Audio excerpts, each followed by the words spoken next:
live from New York. No, we are in Laguna Woods, and it's the Laguna Woods Show with your host and moderator, Esther Grossfield. Here's Esther. Hi, welcome to the Laguna Woods Show, where every guest matters. Today we have a very special guest.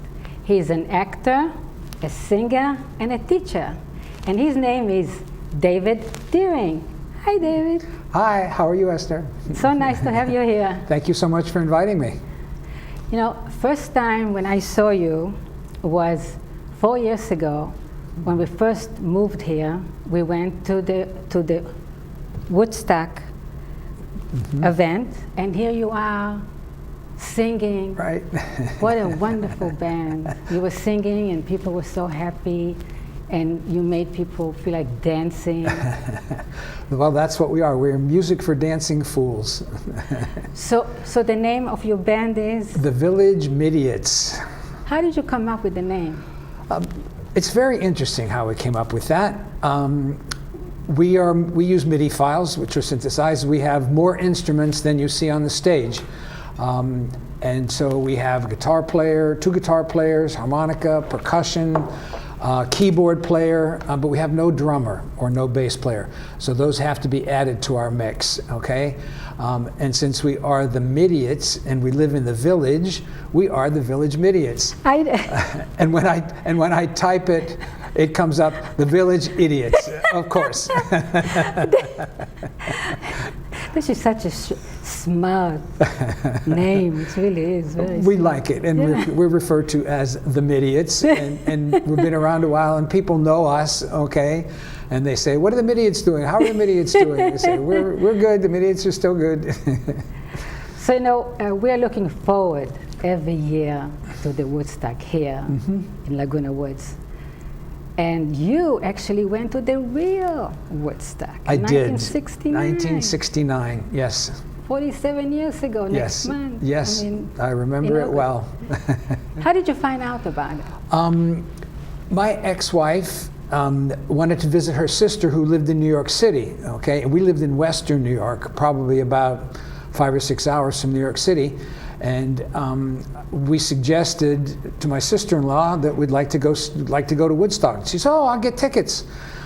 So I think I was one of the few people at Woodstock who actually had tickets. Okay, and that's how we heard about. We had heard about it, and then I thought, "Oh man, all these bands I really love. Here's an opportunity." Okay, I had no idea what we were getting into.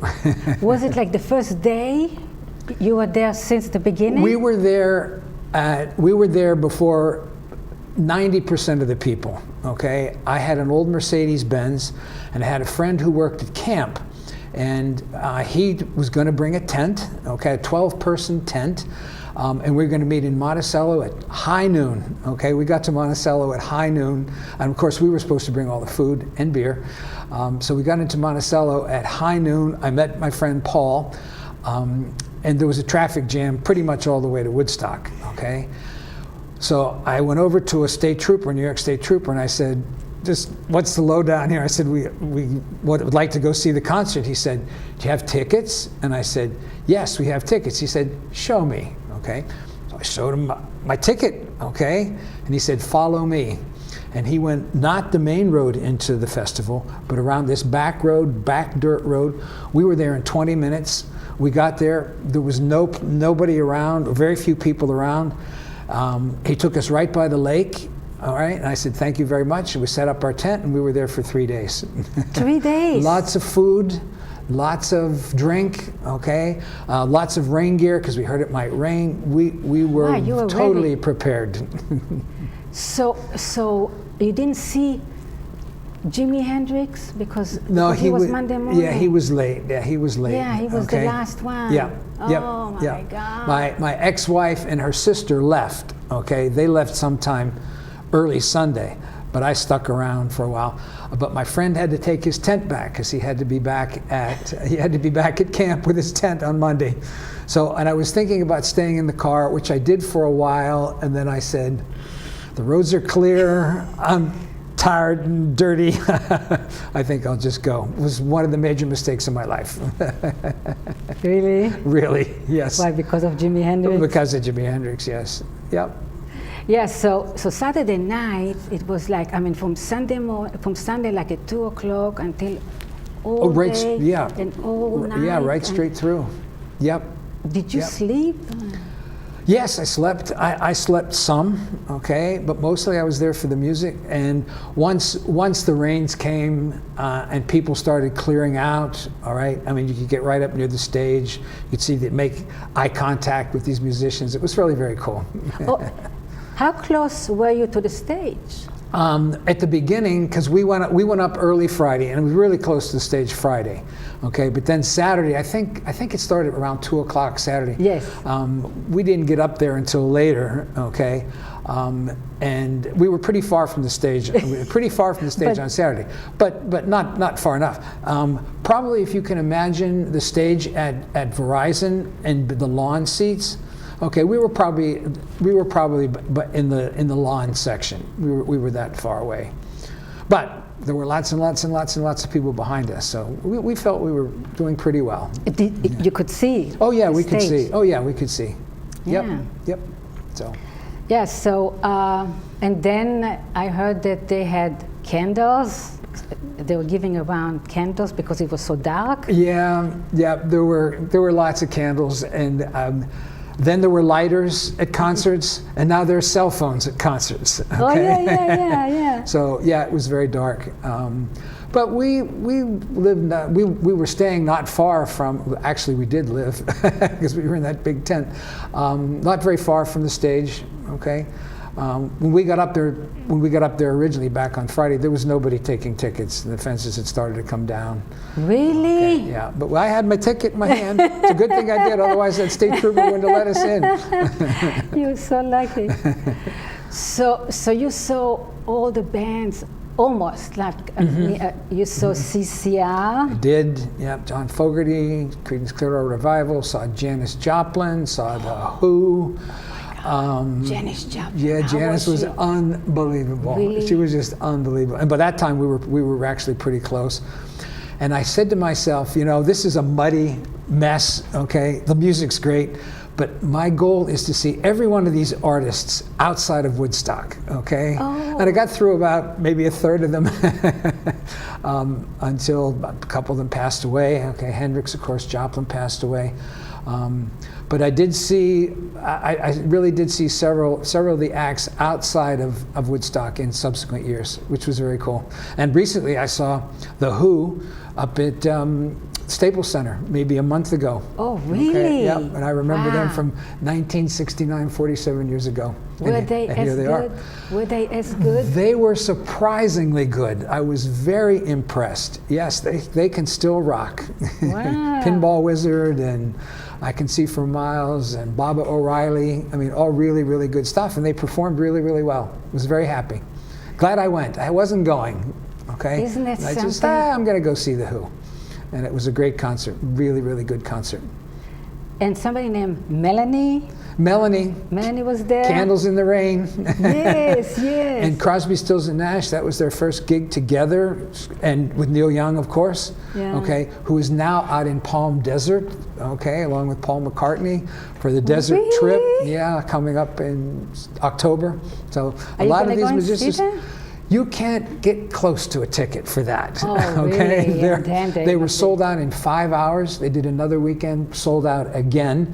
So I thought, yeah, I'm going to go. This will be another little Woodstock reunion, only this time it's in the West and not in the East. And I said, yeah, I'm going. But I couldn't get a ticket. And if you go online, people are scalping tickets for $1,500, $2,000. wow. Okay, yep. So it's out of my price range because the tickets for Woodstock were $18 for 3 days. $18, yes. Oh my Yep. God. Do you still have the tickets? I do not. Okay, several moves, things get lost. Okay, Yeah. and I did an interview with the Camera Club not too long ago, and I said my biggest regret was going to Woodstock and not having a camera. Okay? Oh yes, you like to No, take pictures. And I emailed everybody that was there. I'm on Facebook with all those people who were there with me. Nobody had a camera. Oh, isn't that something? You didn't think about it. No, then. I've never thought about it. Wasn't interested in pictures.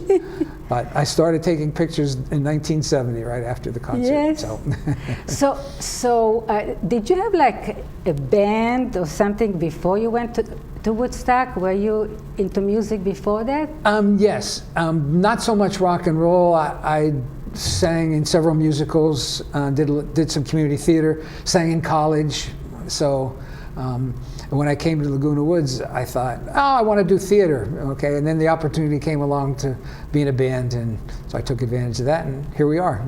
So you are like really inspired by Woodstock, huh? Yes, yes. It really defined a generation, including me. Yeah, really? Right? Yeah, How? yeah. I mean, first of all, the peace, love. Okay, everyone thought that was so, kind of phony. People look back, but it was real. It was legitimate. Okay, I was teaching school. Okay, but I had really long hair, and I believed all that, and I still do. And the peace and love, and be kind to your neighbors, and it really defined a generation. All right, and there are a lot of people from that generation here in the village, and that's why we celebrate Woodstock in Laguna Woods.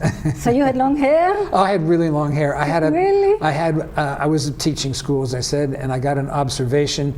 I was doing a Stephen Crane short story, and the principal who observed me really liked it. Okay, so it was a great lesson, and he wrote on the bottom of my observation, "Get a haircut," okay, because my hair was all the way down to my shoulders, but.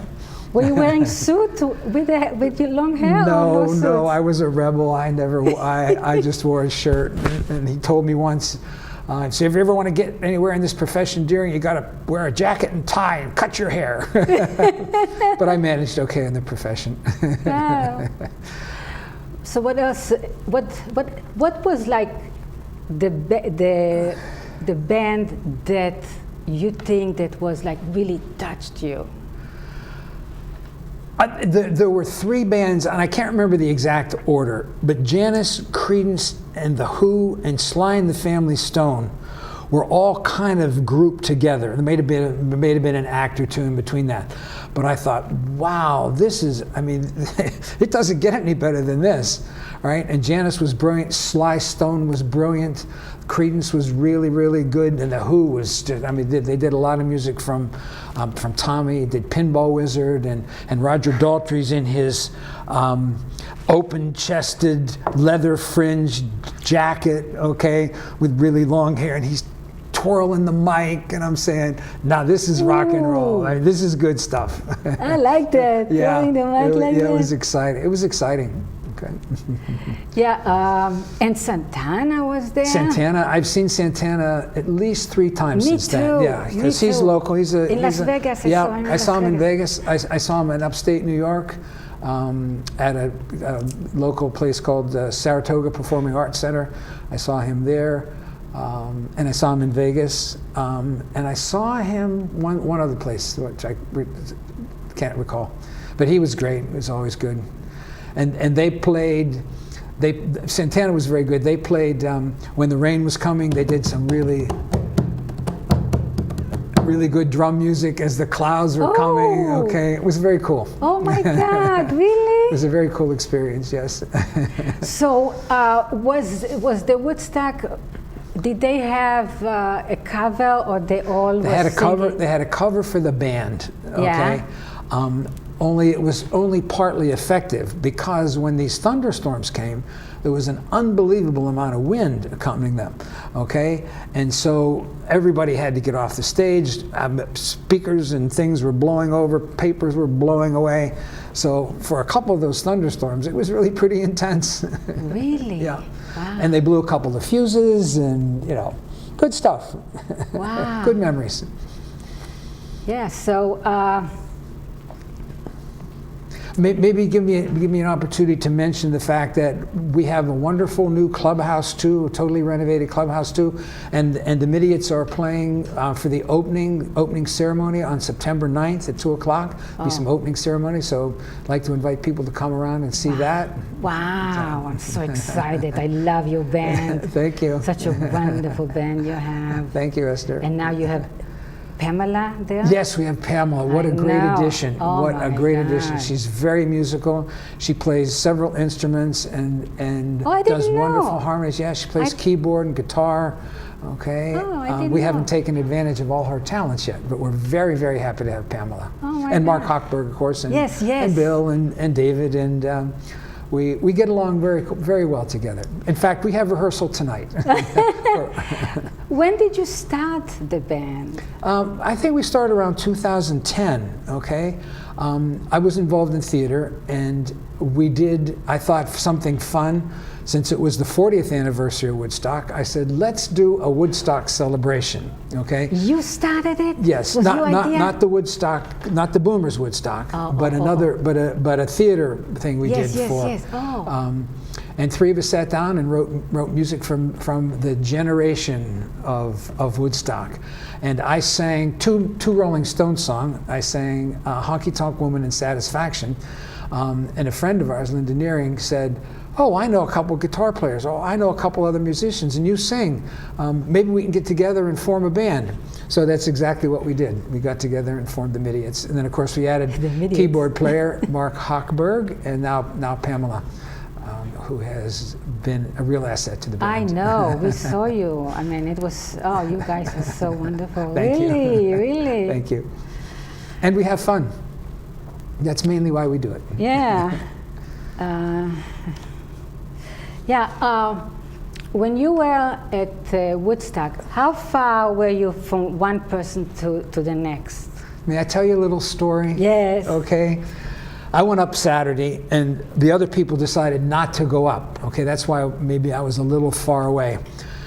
So I took my lunch. Okay, I had a cooler with lunch. Okay, so I'm eating away, and I'm sitting next to this kid who's, we're like rubbing elbows, and he's 15 years old. Okay, and he's trying to light a joint. Okay, he's going.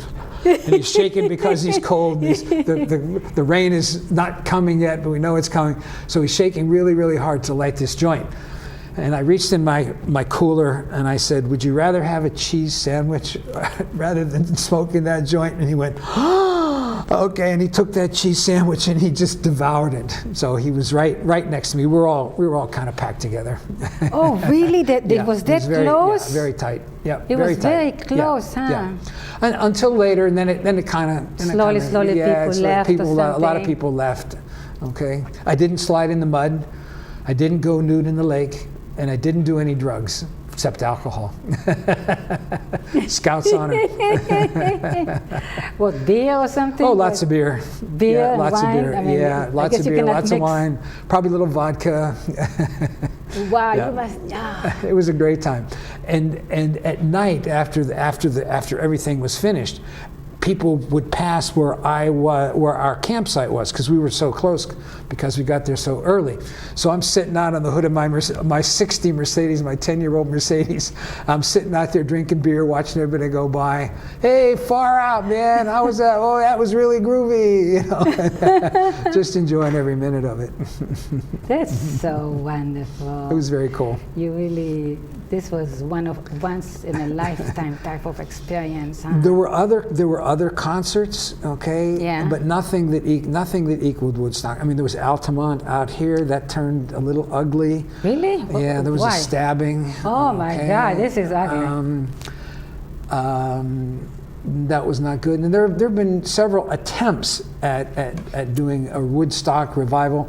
There was Woodstock '94, which was very close to where I lived, okay, with some of the same bands. It rained all weekend, and it was muddy. Right, that was Woodstock '94. In August again? Yeah, in rained? August, yeah.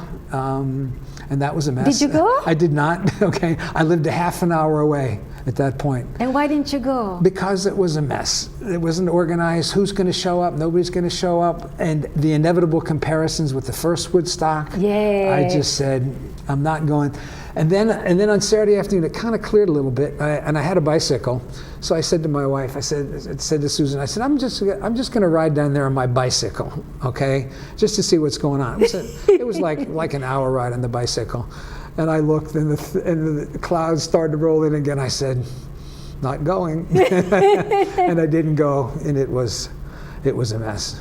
It wasn't organized, and I don't know. There's a wonderful Woodstock Hall of Fame museum down near White Lake in Bethel, which I've never been. but it's on my bucket list. Oh, really? Yeah, I'm definitely gonna get there. My son lives very close to that, okay, in the Catskill Mountains in New York. So I'll go visit him one time and then hop down to Woodstock to see the museum. Yeah, I understand it's really quite good. I wonder what they're. I don't know. I've seen pictures. Yeah, clothes of people, guitars, memorabilia, lots of pictures. Okay. So they were like all together, like how many bands? Like 32. 30 bands, probably 30 bands. I did. Right, that was a good guess. I didn't count, okay, but I would have said 30. Yeah, 32 bands, okay. Yeah. All together, singers. Yeah.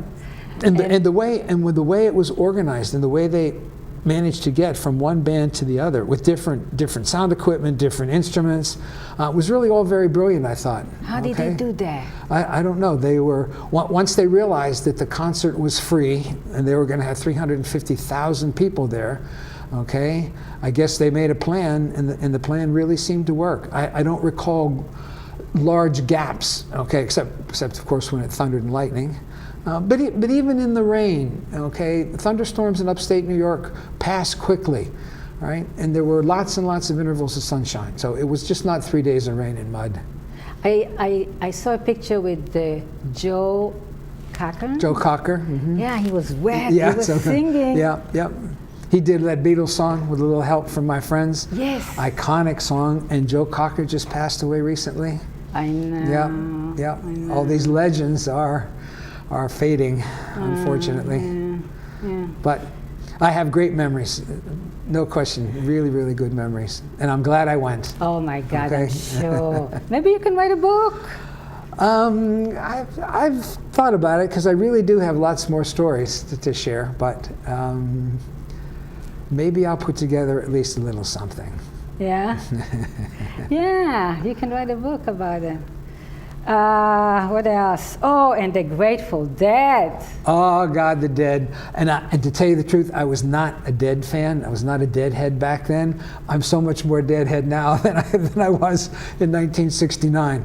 But they didn't have it together at all. Okay, they were rambling. They were all over the place. They must have been high. Yeah, they. I'm sure they were all really stoned. They played "Turn On Your Love Light" for 40 minutes. Okay, and I'm thinking, okay, this is the Grateful Dead, all right. And then after Woodstock, I decided I wanted to see them. So I saw them in 1970, okay, and I said, whoa, I really like the Grateful Dead.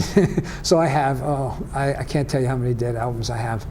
And the folk stuff too, the folk stuff was very good. Joan Baez was really, really good. I'd love to see her, and does she still do concerts? Yeah, she's still around. She's still okay, and Arlo Guthrie was there. He was really very good. I've seen him subsequently. Okay, that was my goal, to see all these bands separately. So and mostly I did. Isn't it like the first guy? Well, I don't remember his name. Richie Havens. Richie Havens. He was like for 2 hours. Right. Singing. Because nobody could get in or out. The musicians were. Nobody could get in, so he had to play for 2 hours, and then the organizers, much to their credit, decided that they were going to fly in the bands with a helicopter. Yes. Okay, and I have the director's cut of the video, of course, and our tent is in there and our car is in there. You can see clearly where we were, okay, really? in the video, in the movie. And of course, he had to make the bad joke about high musicians getting flown in by the helicopter. Wow, that was a great idea to hire a helicopter. How would they get to that? Otherwise, stage? there would have been no way for them to get to the venue to play for us.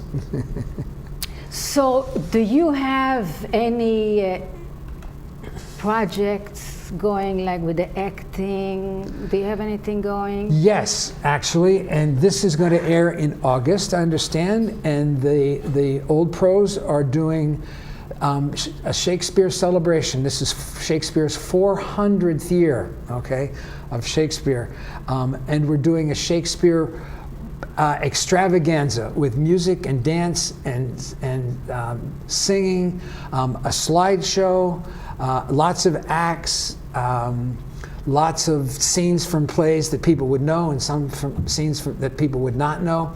So that's Labor Day weekend, the 4th and 5th. I'd encourage people to come and see that. Right?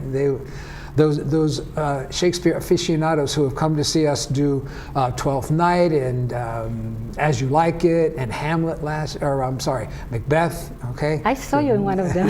It was so good. Oh, good. Thank you. Yeah, we love Shakespeare here. So, yeah, we're looking forward to that project for sure. You were changing clothes. Yeah, changing clothes, one costume to the next. Okay, a hat for this one, a hat for that one. You did it first. You went behind the scenes. We really enjoyed doing that, and the people seem to enjoy Shakespeare. Okay.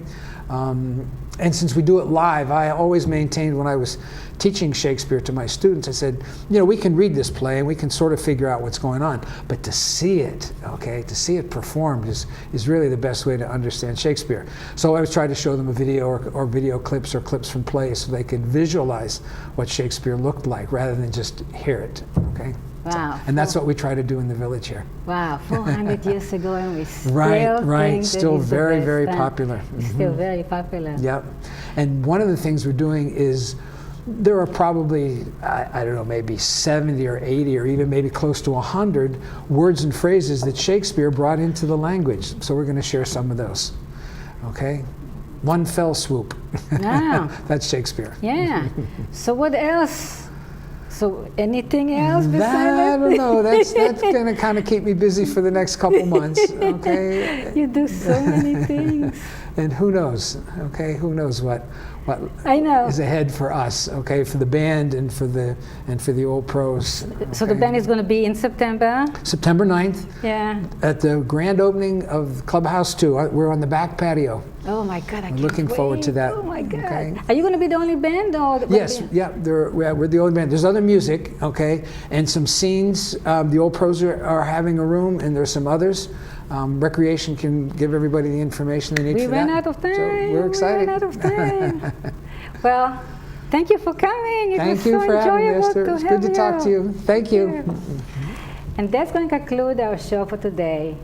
Next time, we're going to have another interesting person. Thank you for watching. Bye.